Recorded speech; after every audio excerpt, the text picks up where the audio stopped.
What's up, everyone? Welcome to today's video. Welcome to the Video Game Fight School channel. Thank you very much for tuning in. We're continuing with this conversation because I believe a lot of people can be educated on where they make their next moves within this generation of consoles and the next generation in terms of gaming. However you choose to go ahead and engage with gaming is your choice, but it's good that you have all the available facts. So usually when I make these videos about Sony's position, Sony's current concerns, which they shared in their particular reports and presentations that got leaked, these were not supposed to be made public, but somehow, because of the illegal hack that Insomniac got hit with, these documents made their way out. The circumstances, like I've said in the past, are some of the worst circumstances. However, as the consumer, everything is supposed to be done for our benefit, or so we've thought all this while.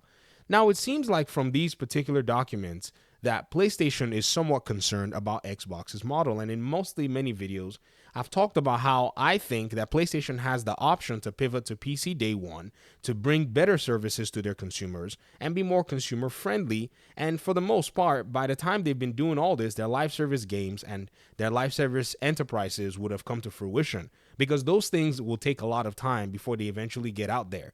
Even a live service game takes almost as long as a full service game, if not in some cases longer to make. If you think about a game like The Division, you will notice that that game took a very long time, and it didn't necessarily just spring up in the first day that they thought about the idea. So let's go ahead and continue to look at the facts. Let's look at what we have out there, and we're going to go ahead and, jump in. So this is from a comment that one of my audience members and subscriber left. They said, if Game Pass, a rental service, was actually a good business idea, then you would see Sony, Nintendo, Rockstar, and every major publisher rushing to create their own service. Now, this is a very interesting concern. There's more in this comment, and we're going to go ahead and look at it because I think it's quite relevant. But here's where I think things are a little interesting with this whole, conversation and this entire debate. This is from a place where people conclude that Game Pass is not a good business idea. So this audience member of mine says, but it is not. Now, how do you know it is not? There's evidence and there's data that it is profitable. In fact, the video that this comment was under shows the Game Pass subscriber numbers and shows the Game Pass revenue that was gotten in 2021 at $3 billion. This was from the Brazilian Economic Administration, who prepared a public report, and that data was in there. That's how we got it. So if those numbers have grown as a result of Starfield, the purchase of Bethesda, and so on and so forth, then that $3 billion is actually continuing to grow. And I think this is probably one of the reasons that Xbox and maybe even PlayStation are actually putting their numbers now into a much more classified category, because they don't want regulators seeing all this stuff. They want to make sure that they can keep their business dealings as down low as possible. So already, I see that there is already an issue with this argument, or I would say refutation, that this audience member of mine is putting out here. So they're also saying that there's no guarantee that it is sustainable for profits. No one is saying that there's a guarantee that it's sustainable for profits. That is a move of the goalpost. All we're saying is profitable right now. Sustainability will come into question as the market continues to move.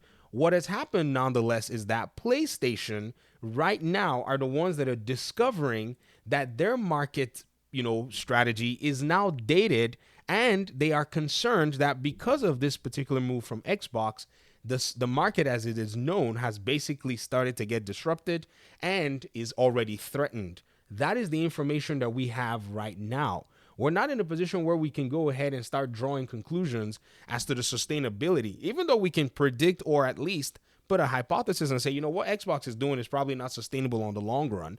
But as for now, it is profitable. And if it continues to do the job that it's doing, which is how these businesses set their eyes and set their sights on targets, you're going to see that it's eventually going to make the market shift and follow, or at least have to maybe in a sense adjust. Because even PlayStation, from these hacks, and if you look at it here on Windows Central, they're talking about all of the different aspects of it. You can come in and you can look at the PowerPoint slides that they have here that was actually, put on here from what the leaks were. You can look at Paul Tassi's article at Forbes. You'll realize that even PlayStation themselves, they don't think that they can just continue their business the same way.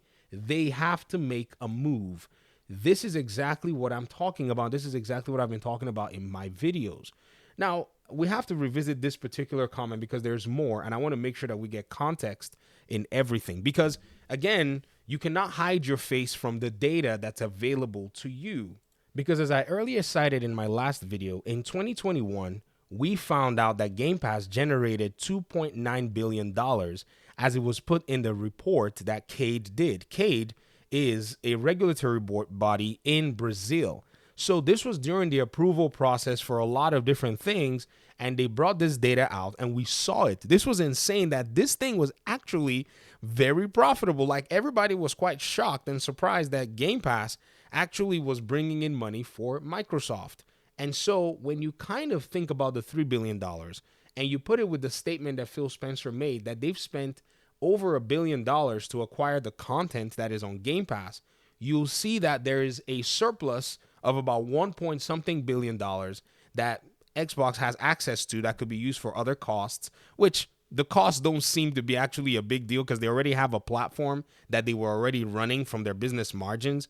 So if you go back and kind of, factor all these numbers, and maybe if you look at someone like Jez Corden's, little report here, you'll realize that the number of $1.5 billion is what PlayStation themselves actually projects to be the earnings, or at least the excess, that Microsoft is leading with in regard to the gaming side of things. Look at it for yourself. This is not something that we have to be worrying about, if it is or if it's not. It's a matter of when Sony's PlayStation is going to adjust to the market. If you feel that, this is something that they would have to do differently, I can understand, but all of their documentation, all of their strategy is starting to point that this is the direction they need to move to, if you get what I mean. So let's continue with the comment because I want to make sure, like I said, to get all the context. So especially with game budgets growing. No, game budgets are not growing. What's growing is lack of management. They've been making these games as best as they could for the past few years.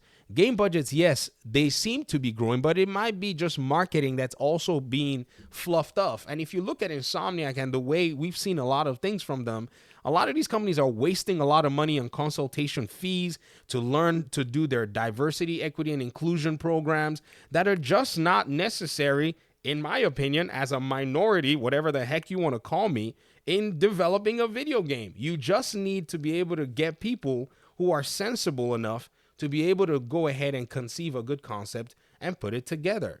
So in my own humble opinion, I think the budgets are growing due to a lack of management more than anything else. Yes, wages are growing. Yes, there's inflation. But also they've raised the prices of these games. They are chopping them into 2-3 parts, like the Spider-Man games, the Final Fantasy games. They're making sequels, and they're making record profits. Or could it be that PlayStation has already backed itself into a corner by making all these shiny one-and-done games that don't necessarily continue to bring in profit, and then at the end of the day, their games are basically barren after the initial sales are out, while Xbox and other companies find ways to continue to keep the tether on their fan bases. We'll talk about that later on. Let's keep reading. Now, Microsoft has billions to waste, and if it fails, no big deal. Well, they have billions to spend. I don't know if I would say they have billions to waste, because you're not looking at this strategy from the 2017 action that they took. I've mentioned this in many of my videos. Everyone is just getting here. In 2017, let me give you a story time. Those of you who are driving, buckle your seatbelt. Let's just go. In 2017, Congress in the United States, under the presidential administration at that time, went ahead and opened the floor for big companies to bring money into the United States at a reduced tax rate. What this means was, when these big companies made a lot of their money, they were just basically shoving them offshore because they didn't want to pay all the taxes of pretty much declaring those profits, within the country. So they would just basically make their money offshore. They'll pay just the reduced tax for just having the money where it was. However, the administration at the time and Congress worked a plan and said, hey, if you're one of these big companies and you want to bring in a ton of money from your offshore accounts, you can do it right now. We're going to reduce the taxes from about 35%, to 18%. So all that money that Microsoft, Apple, big conglomerates were sitting on overseas, if they wanted to bring that money into the country, they would have had to pay 35% tax on it. But Congress lowered that bill. At the same time, at the end of Microsoft's financial statements, they found out that somehow Microsoft had paid an extra $18 billion in spending. So analysts started to look and say this amount of spending was categorized under taxes. And they wondered what would they have paid taxes on when this was not something that they had planned for in their in their financials at the beginning of the year. And analysts came to the conclusion that Microsoft brought in a bunch of money and this was the tax bill that they paid. So in 2017, Microsoft was already positioning to be able to make some very crazy moves. So when they went ahead and were shopping around and the news came out they wanted to buy Warner Brothers Interactive and then ended up buying Bethesda for almost twice what they were going to pay for Warner Brothers, it wasn't surprising to me. They had the cash to go ahead and close that deal immediately, twice and more of what Sony paid for Bungie with sweat on their eyebrows, when in Microsoft's case, they made that move from a strategic standpoint. It wasn't just a strategic move because they had money as well. It was also because PlayStation had continued to cop these third-party exclusives for 1 year, basically making the Xbox console kind of irrelevant. So when they went the Bethesda route, they copped Ghostwire Tokyo, they copped Deathloop. It made sense that they were going to go ahead and try to cop Starfield because they had the install base. This is where Xbox was like, nah, we're just going to go ahead and buy from under your foot. So apparently, the whole acquisition of third-party games was a popular business model. So according to my subscriber here that said this, I agree with you that it is a good subscriber model. And so Xbox followed and started to go the extra mile by just buying them. Then they bought Activision. The challenge, however, is not everybody can do it, just like you proposed in your other comment where you said if it was a good model, everyone would be doing it. But here's the thing, not everyone can do it because not all these companies have that kind of capital to spend. However, Xbox and Microsoft just happen to be in the place to be able to have that capital, and so they went gung-ho. So here's the thing. Microsoft only created Game Pass because they were failing spectacularly. Who said they were failing? And were desperate to do something to keep Xbox from losing all relevancy. Now, here's the problem. You can argue that they were probably failing in regard to the console sales, but they were still profitable. They were not running the Xbox gaming division in this new generation anyways at a loss. The Xbox One generation, things were wild, but then somehow Phil Spencer was able to balance things out and then brought Game Pass. So relevancy, if that is the argument, doesn't make any sense because simply put, a company does not need relevancy. A company needs profitability. Relevancy can help in profitability, but more than anything else, a company needs to provide value. If I told you that there are some shops around your neighborhood, if you live in the United States, whose stock prices are valued at maybe 4 to 10x what Microsoft and Sony stocks are valued, would you believe me? Would you believe me if I told you that a company like O'Reilly's that makes, that sells car parts, their share price is over, $800. When you compare it to basically Sony, you're going to see that there's a huge discrepancy here. It's 10x. And this is an auto parts store. What relevance does an auto parts store have other than if I got to fix my car, which is important? Maybe you can call relevance importance, but value to the customer is the main thing. Look at AutoZone, $2,570 per stock price. How much is one stock price for Microsoft? $300. So you're looking at a discrepancy that is heavily skewed because profitability and value to the customer is what actually matters more than relevancy.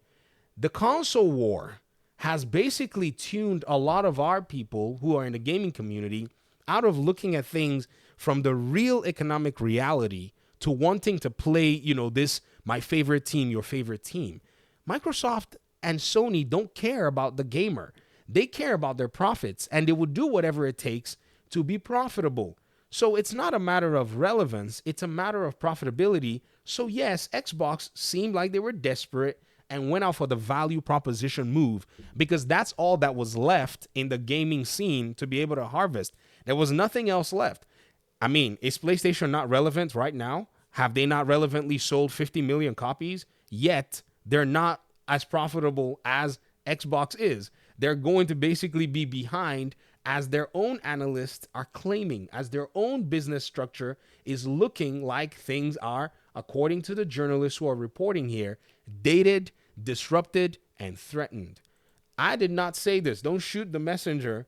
Basically face the data and face the facts and grapple with them because These are the facts that I think a lot of us here in the gaming community need to basically hold on to when we're making these particular, decisions in the next console generation.